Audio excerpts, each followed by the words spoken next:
All right, Google Forms.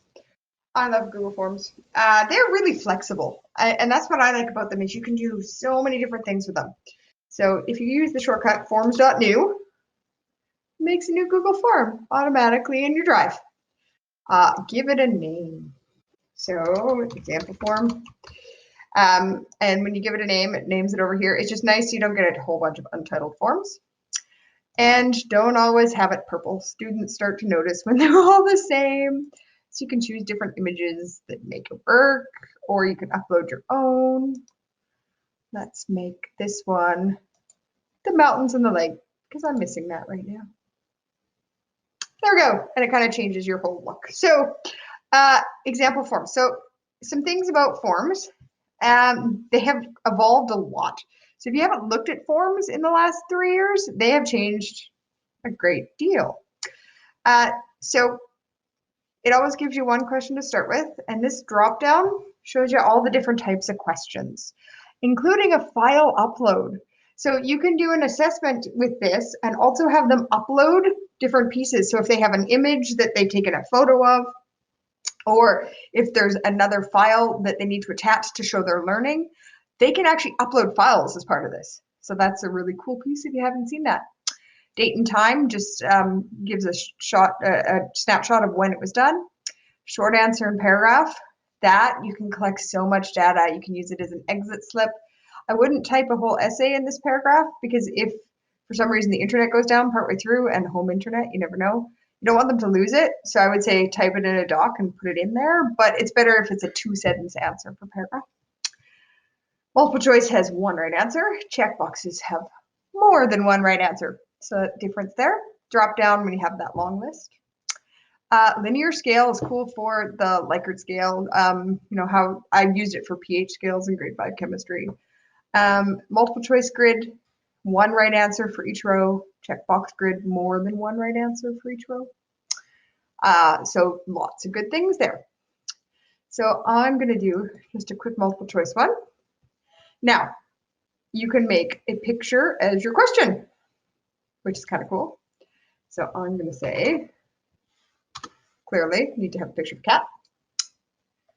What do I got? What do I got? Oh, let's go meerkat. Question. So you can actually put a picture right in there as part of your question. You can do a screenshot and put it in. So I can say, what kind of cat is this? And then I can put my options. It's a Sphinx. It's a Rex. It's, oh, I need to know other kinds of cats. It's not a cat. That's the real answer. You can also make your answers pictures. So you can clearly need to have a different kind of cat in here. There we go. So your answers can also be images, and you don't even have to put text. Now, as you're building a Google form, it's always good to look at the eyeball, because the eyeball is what the students see. So you can see there's my, and when you put one picture in, if there isn't pictures for the other ones, it leaves it blank. So you kind of get the idea of what you can build and what it looks like as you go. Because you're like, oh, maybe I shouldn't have a picture there. Maybe I should just have 3.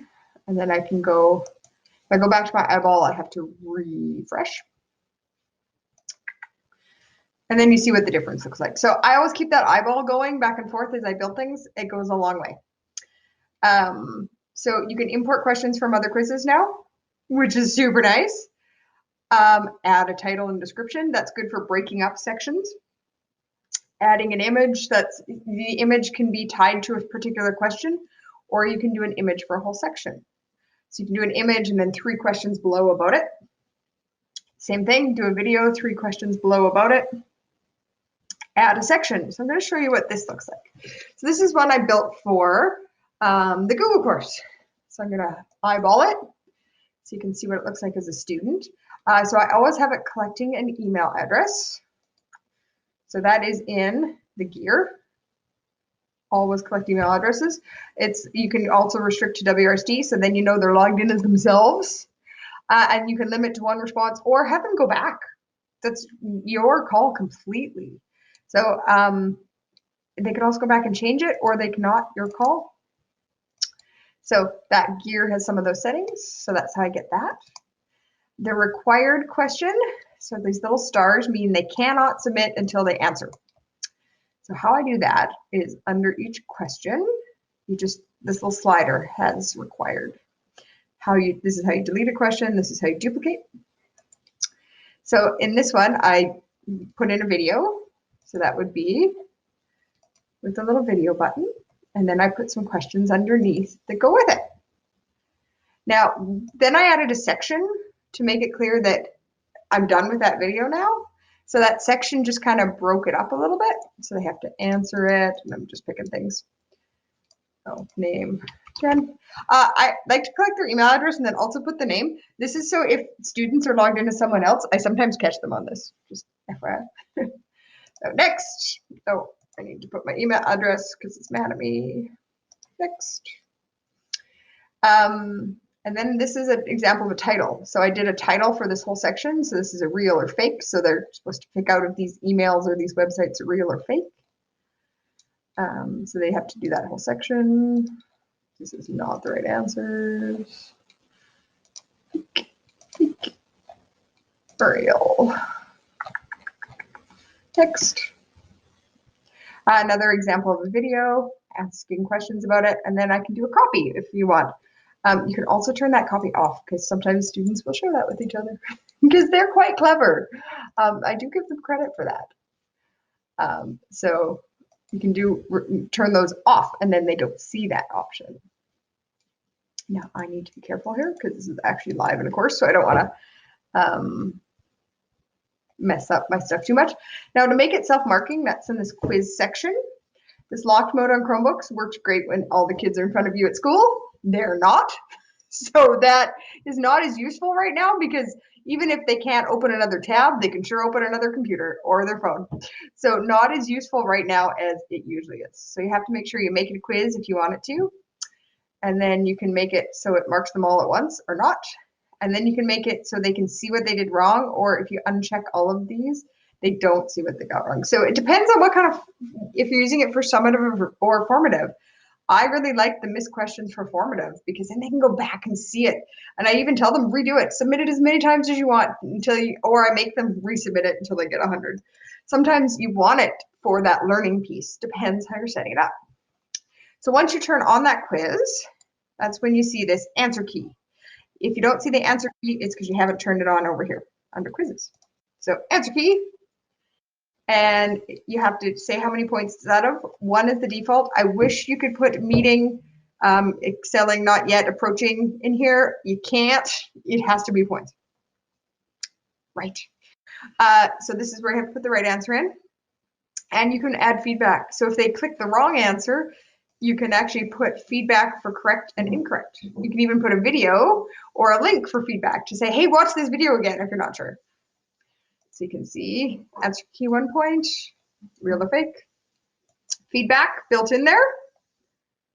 So when the students get their email with where they got it wrong, then it says, it gives them the feedback as they go. So that is really a helpful feature for the formative assessment side of this. Sections can also be used to send you on, like, choose your own adventure. So I had mine always go to the next one, so section 1 to section 2 to section 3, but you can build like a section 1 and then 1A. So if they get one question right or wrong, they can go to different sections based on that, which is cool. So you have to do that with a multiple choice question. So if I say, do you like cats or dogs? Option 1 is cats, option 2 is dogs. And then if I have 3 little dots here, go to section based on answer. Now I can add sections. So I can call this one the dog section. And I can add another section. And I can call this one the cat section. So if they pick cats, they're going to get all the cat questions. If they pick dog, they're going to get all the dog questions. So you can actually get them to go different ways in a Google form. Kids can also build Google Forms to show their understanding. Get them to build the test. Maybe that's a great assessment, is get them to do it. So there is some tips on Google Forms. enjoy. When you send it to kids, make sure you send the link that is in the eyeball. Oops. So you want to make sure the link says view form, not edit, because they don't want to edit it. They want to view it and actually do the test. If you use the send button, the link at the end, which is really long, so I'm going to hit shorten URL, but it actually says view form. So make sure you don't send a link that says edit. Make sure you send a link that says view form, or you can send it to your class email group. So that's how some tips around forms.